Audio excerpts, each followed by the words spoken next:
Mirdita të dashur miq, shikues dhe dëgjues të librave të mi. Këtë radhë në orën letrare do të lexoj fragmente nga romani voluminos Unaza e Diamant. Fatkeqësisht nuk ka kopje në libraritë e Shqipërisë. Është botuar në vitin 2015. Megjithatë, ata që mund ta dëshirojnë mund ta porositin në Amazon, i cili e shtyp dhe e shpërndan sipas porosive të lexuesve. Shirat e vjeshtës koçare duke sikur i komandon një dorë e padukshme, fshehur aty diku në zemër të Moravës, pasi i shpërndan në qindra rëkera brinjve të gurë të saj, i shpeton furishëm shpatullave kodrinore për t'i lëshuar pastaj me një vrullo i vare pjerësive gati vertikale të rrugisave me kaldrem nguror.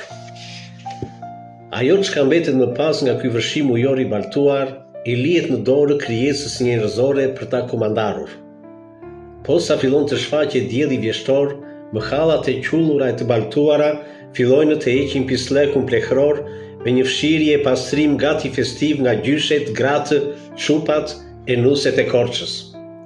Fill pas kësaj kozmetike gjigande efemerore, ato rrugica të ngjajnë si gjerdan në gurësh të çmuar që hieshojnë gjoksin e qytetit korçar.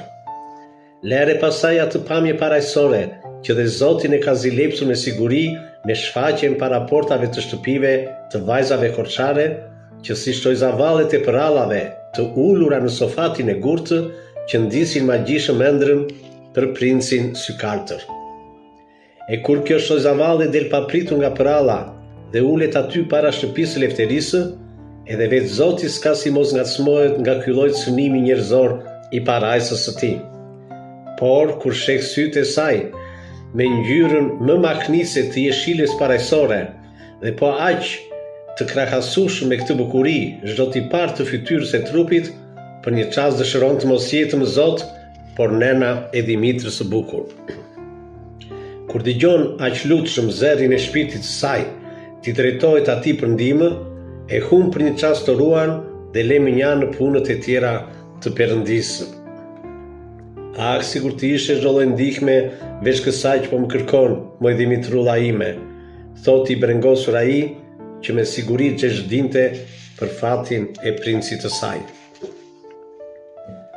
Sa me kokën ullur, sa me strehën e kapelës poshballit, as kuptoi kalimthi nga të njohurit që ishte Thomaj. Ndonë se impononte vetes një ngadalësi ecjeje, afrimi pranë shtëpisë po ndodhte çuditërisht